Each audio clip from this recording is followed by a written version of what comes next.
Hi, everyone. Thanks for joining us on the Go Get It podcast with Rob Butler. Now, thinking about school starting in the next number of days, this is a perfect time to have our next guest, Carly Dougherty, the founder and president of Prep Academy. Prep Academy is a very successful franchise across both Canadian and US markets, where they have built out an amazing tutoring platform for kids to be able to achieve the academic goals that schools have set out for them.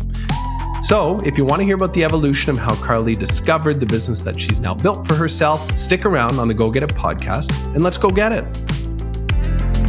Let's go. Let's get it.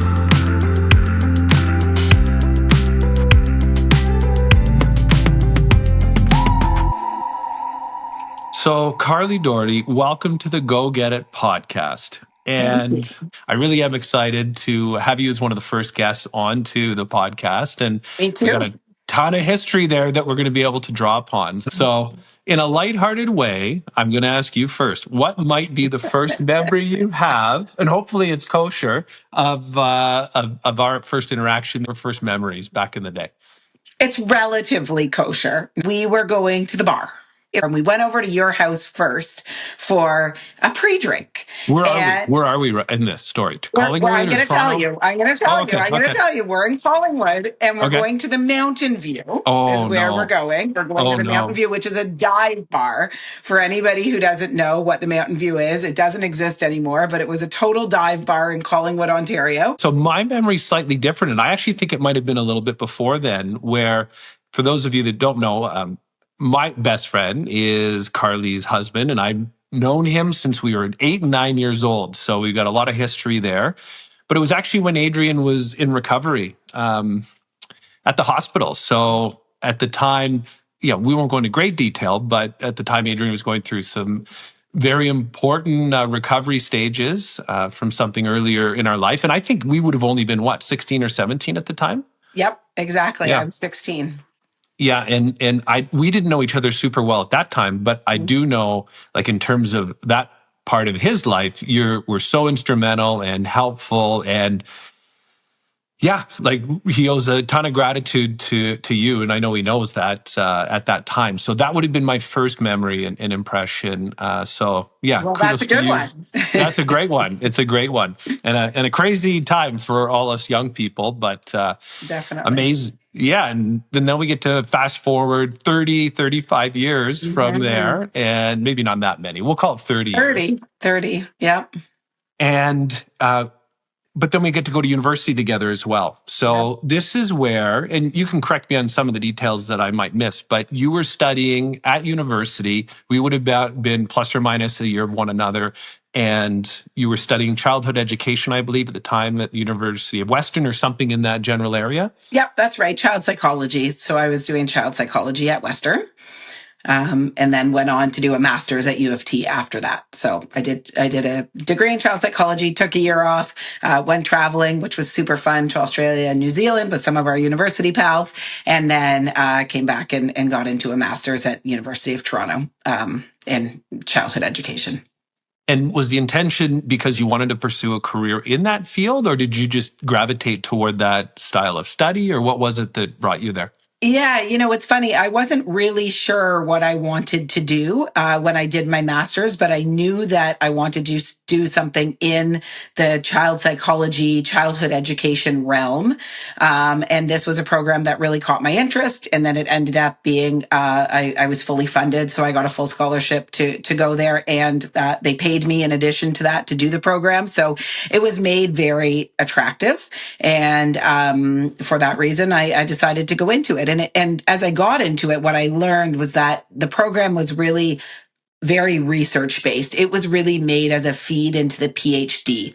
And I really did not want to do a PhD and spend my life in research. That's just not who I am. It didn't excite me. But I knew still, as I got into the master's, that it was a great thing to have. Having a master's in developmental psychology, I knew that there were many different things that I could do with it. And from my master's degree, I ended up being hired right out of my program and working at the University of Toronto. So that was actually my first job. I ran an infant lab doing developmental testing with infants, which was sort of my area of most interest. I was most interested in infant development. And the professor there that specialized in that knew that I wasn't going to continue on into the PhD stream and sort of snagged me and hired me to run his lab. So that was great and some really good experience. And I really enjoyed it, but I knew even when I was doing that wasn't going to be my forever career. I wasn't going to work at the university in research for the rest of my life. So that was, just sort of my first job out of my master's and out of university. So you're sitting in Toronto, you're sitting at university, you're interested in the field and you're trying to connect the dots on what the next step might look like, whether it's in corporate Canada, whether it's in an entrepreneurial direction. Is there something that stands out to you where all of a sudden things click, or maybe just talk us a little bit through what that gap was and what it looked like?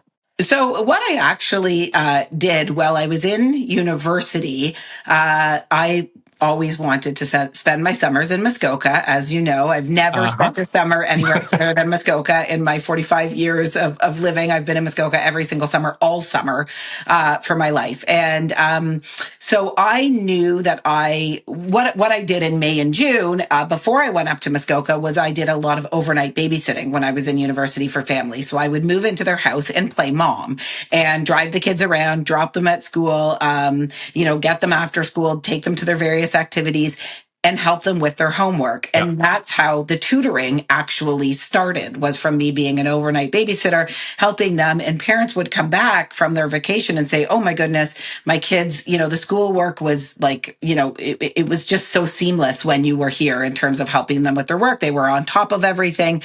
Would you consider tutoring on the side? And at first I said no. It actually first started with a mutual friend who Rob, Julie Dalton. Oh, yeah. I had been away and helping her. She had been away and I was staying with her kids and helping her daughter Holly. And she said, she begged me basically and said, please, will you tutor her and come, a few times a week? She needs help and she knows you and trusts you.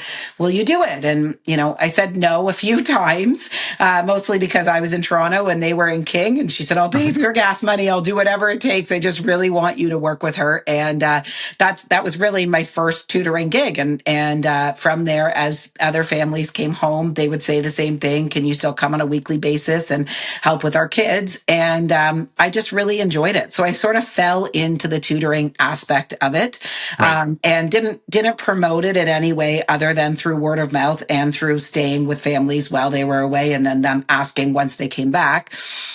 And so I continued that tutoring on the side gig while I did my master's. I really enjoyed it. And a few evenings a week, I would do some tutoring while I was in my master's program. Then when I went on to run the infant lab, I continued to tutor, at that point as well. I went on maternity leave naturally when I had Izzy, who's my oldest daughter, just about to turn 18 on Tuesday.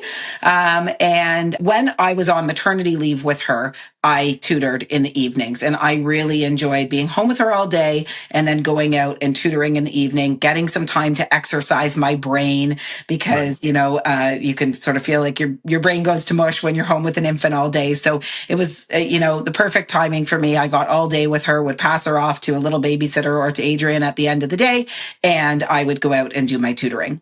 Right.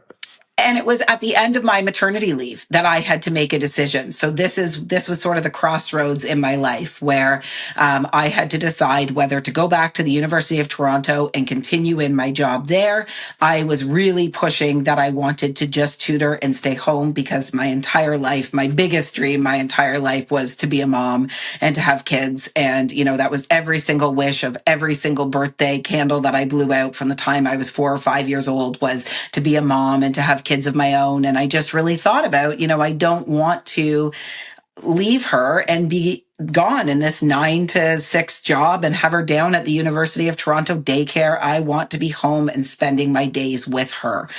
And the way that I could do that was by tutoring in the evenings. And it took some convincing for Adrian because I had this nice sort of secure, cushy job at the University of Toronto. And, tutoring, while it was great, there's nothing guaranteed about it, right? It's sort of as long as the clients need me.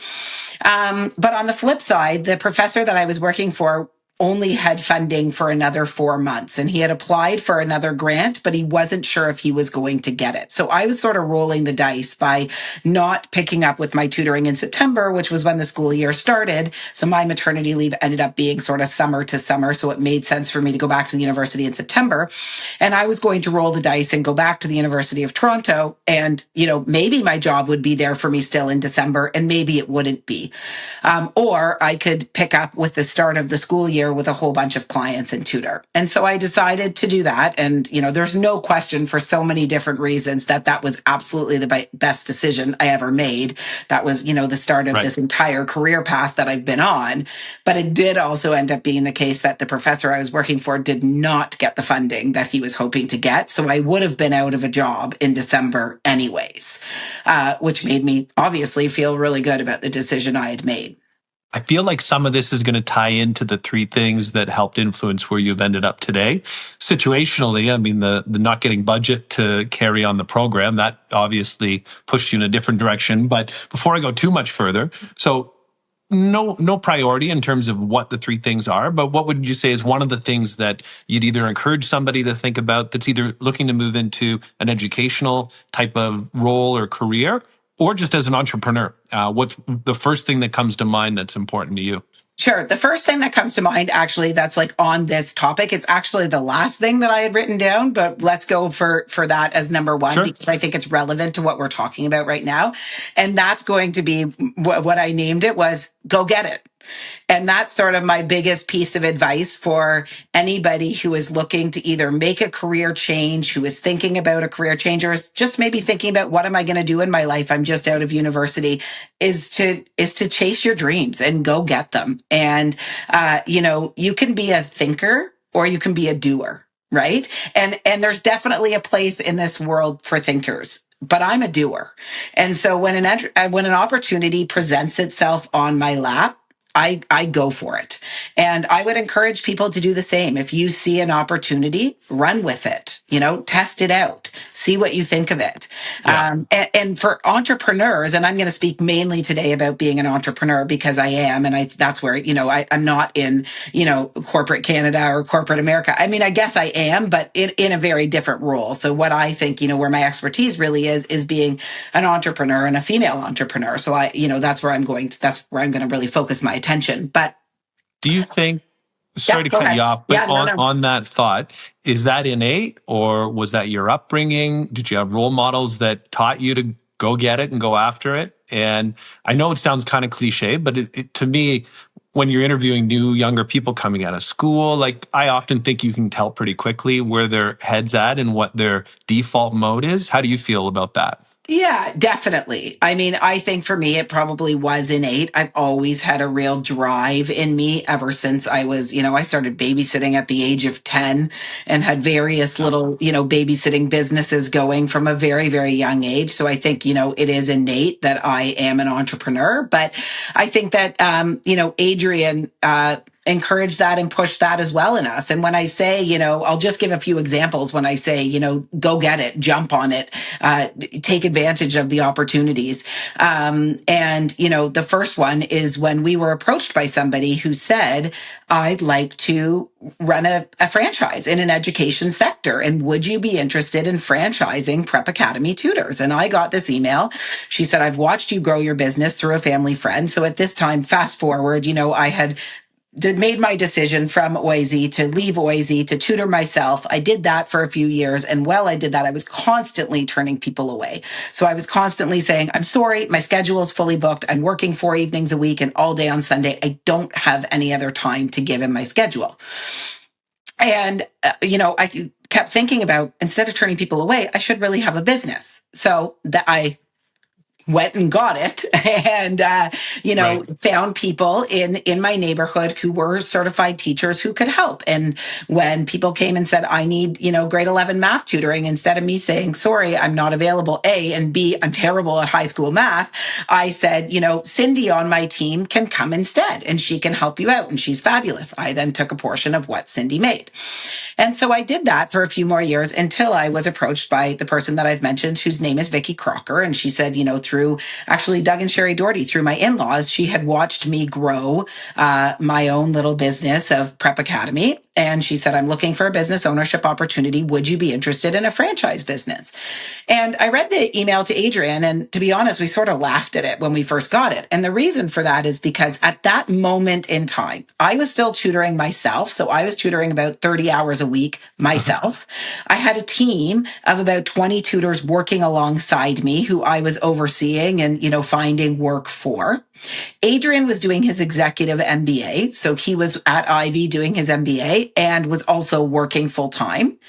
And we had a 2-year-old and a 5-year-old at home. So life was really busy, and putting franchising into our repertoire at that point seemed crazy. Like, how can we franchise a business right now with everything that we have going? And that's where, the go get it comes into play. We chatted about it and we thought an opportunity has presented itself on our laps. Are we going to sit back and say, no, timing's not right? No, there's a million reasons why it wasn't a good idea to do it. Right. But there were a 1,000,001 reasons why it was a good idea to do it and to dive in and to give it our all.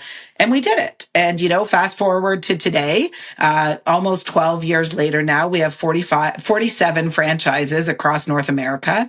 And 20 of them are in Canada and 27 of them are in the US. And, so it absolutely was a great decision to go get it, to dive in.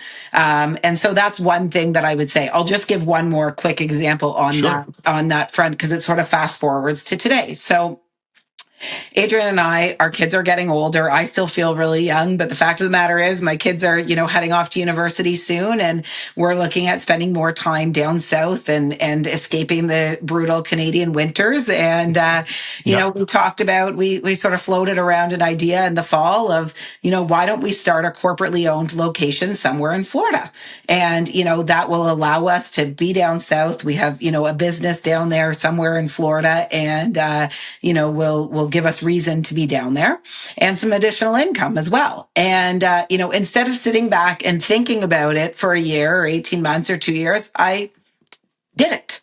And so, over this winter, I went down, I hired a team of teachers. I've been, advertising through various faucets. We landed on the Sarasota area, particularly the Lakewood Ranch area in Sarasota. And we're fully up and running, sort of 3 months after putting it into deciding we were moving forward with it. I've been down there 3 or 4 times. I've hired a full team of teachers. I have more than a dozen active clients already in that area, and business is up and running. And, just this morning, I had another new client inquiry. So, there's another example of go get it. You have an idea. You think it's a good one. Test it out. It could have been maybe for whatever reason, it didn't work. That's okay, to try it out and say, okay, you know what, business, this model just, it was too much for me to handle, or it wasn't replicable in this area for some reason.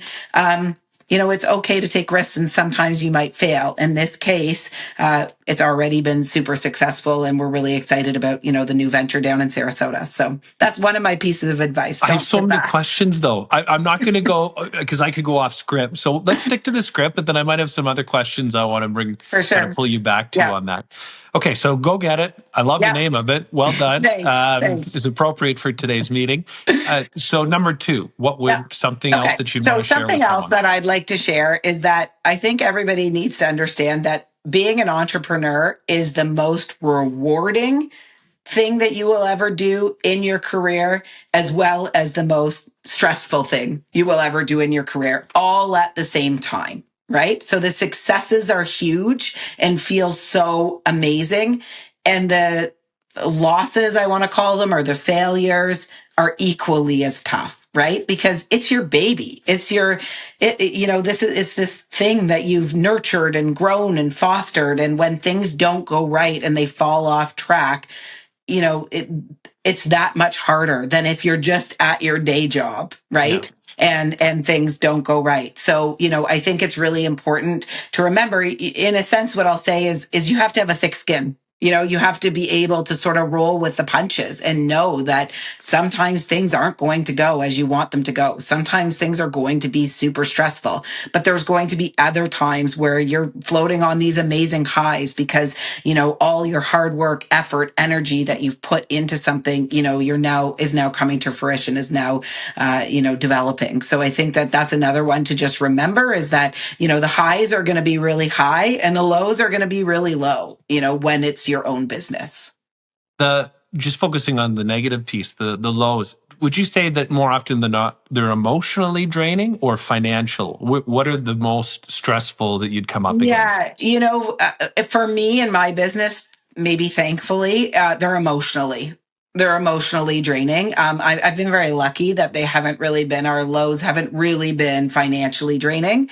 It's just more, you lose a client or, who was a really great client and you lose them for a variety of different reasons. You always take it personally, even if it's not personal, it still feels personal. You get that pit in your stomach, your heart sinks a bit, you're like, oh, or, on the franchise side of things, when we're working with a franchisee, who we think is really excellent. And we've gone down a path for 3 or 4 months with them and engaged discussions. And I've really, sort of sunken my heart and soul into it. And for whatever reason, they don't choose Prep Academy as their desired path, Right.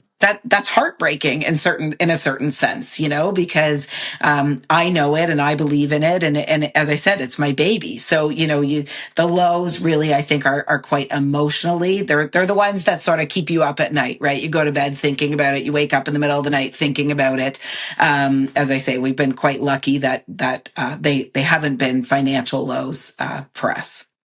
And then, do you think you get to a point? You said 12 years now with Prep Academy. Is there a certain era or vintage to those 12 years where things go more right than they go, I don't know if wrong's the right word, but just don't go as you'd expect? Do you find that recently more things go in the direction that you wanted to based on sale or scale and size versus the earlier days? Yeah, for sure. When we first started franchising, we were lucky if we were getting sort of one franchise a year, or one franchise. In our first couple of years, it was probably one franchise a year. And, in the United States, when we first started there, we purposely let our one franchise that we started with in Westchester County, we purposely let it run for a year before we even thought about doing further business in the States, because we wanted to know the model that we've developed in Canada, is it replicable? Can it work in the US? And we were able to answer that question with a resounding yes. But, it was really important that we sort of tested the market and trialed it out. So, fast forward to this month, we've had a big month this month, and we've just over the past sort of week have signed on 5 new franchise partners this month. What? And you have time for me? This is fabulous. Congratulations. So that's where definitely it's getting easier. We've taken ourselves from 42 to 47, in this past month. So wow, amazing. Yeah. Congratulations. It's funny, right? If you read the headline news, you'd think everything was not going well. Meanwhile, you just had your best week ever. So good on you guys. Yeah, thank you. So go get it. Yeah. Being able to wear the overall risk and disappointment. Yep.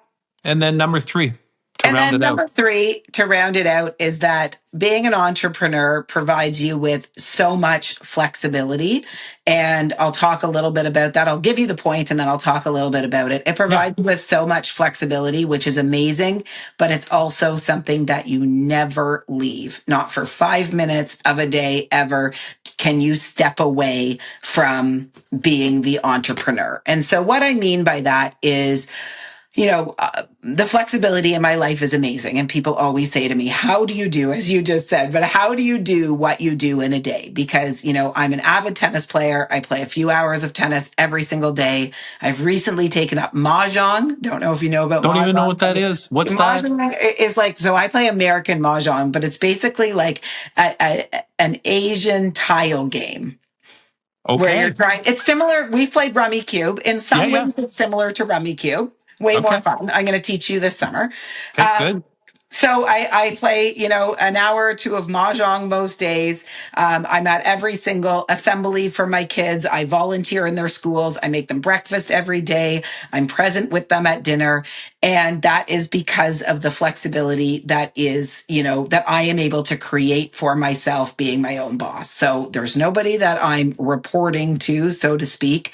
My hours are not 9 to 6. I run very unconventional hours, which allows me to do the things that I want to do. So, my day starts often before 6 a.m. I take the first few hours of the day, quiet, alone time to get through all of my emails. I'll usually work an hour or two in the evening, and then sporadic hours throughout the day in between what I want to do. And for me, I wouldn't change that for a second.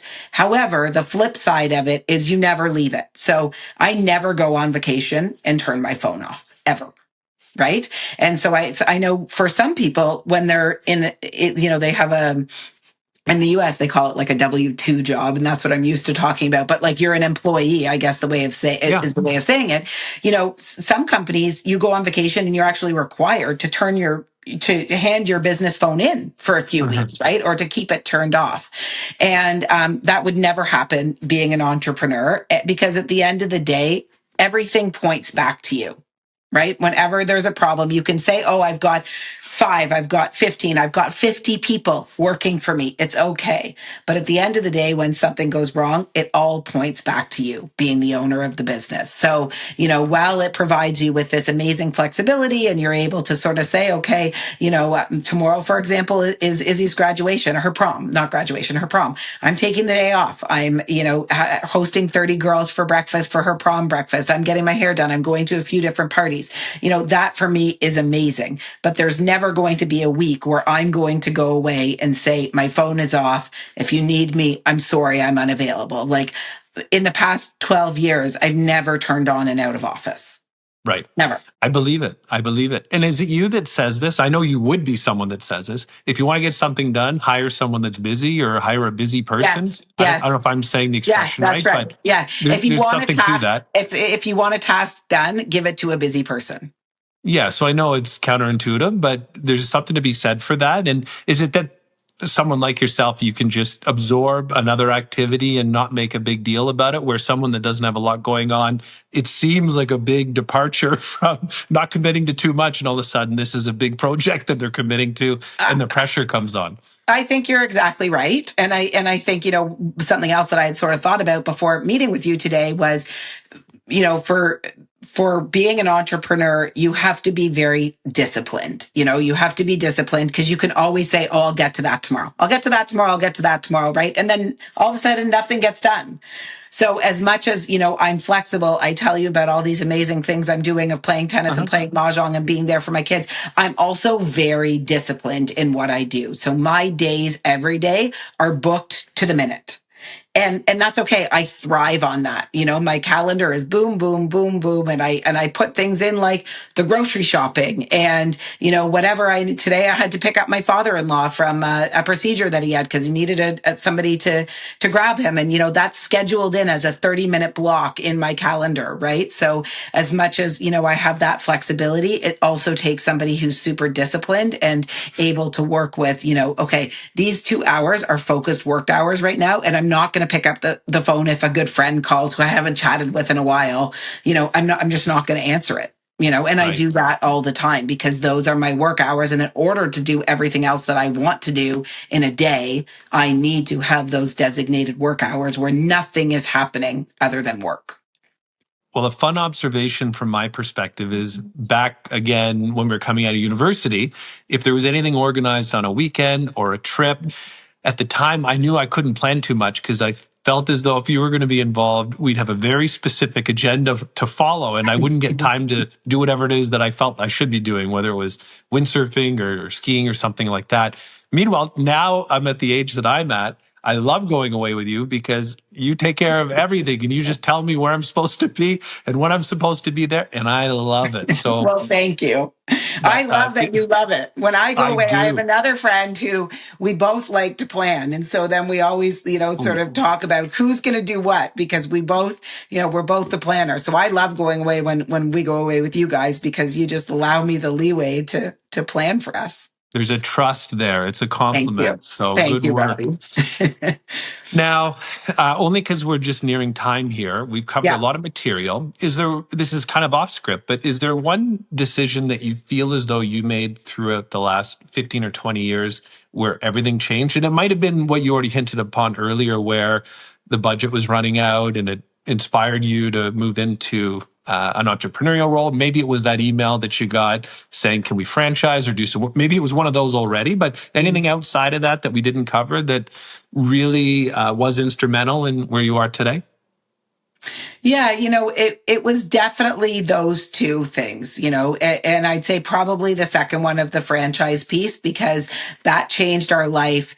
Me starting the tutoring and being an entrepreneur and deciding not to go back to the University of Toronto definitely was an instrumental decision in my life. There's no question about it. But the email that we got from Vicky Crocker asking us if we wanted to franchise the business meant that Adrian was coming on board with me. So now we were a husband and wife team, in addition to franchising. So I think that probably was the biggest life change. Had that have not happened, had Vicky Crocker never had sent us that email, we would probably still be in a position where I was tutoring, Adrian was still working a full-time, employee job somewhere, right? So that's really the email that changed our path, where we said, we're going to dive into this together. We're both going to be entrepreneurs. It's going to be a family owned and operated business.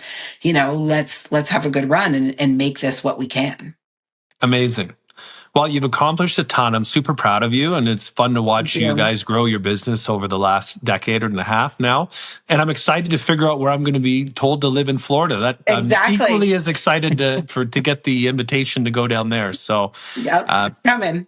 Yeah, no, absolutely. So thanks so much for spending time with me today. I hope you enjoyed it. I really did. I learned a ton. Thanks, Rob. That was great. Really love being a part of this. So thank you.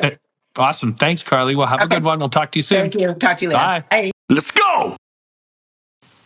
Hey, this is Rob Butler on the Go Get It podcast. Thanks very much for joining us today. We appreciate you listening to what it is we can bring to your career evolution. And if you liked our guest, feel free to 1, follow us, and 2, put a question in the reel, and hopefully our interviewee can respond to that question directly. With that, I'd like to encourage you to join us on next week's edition on the Go Get It podcast. Thanks again.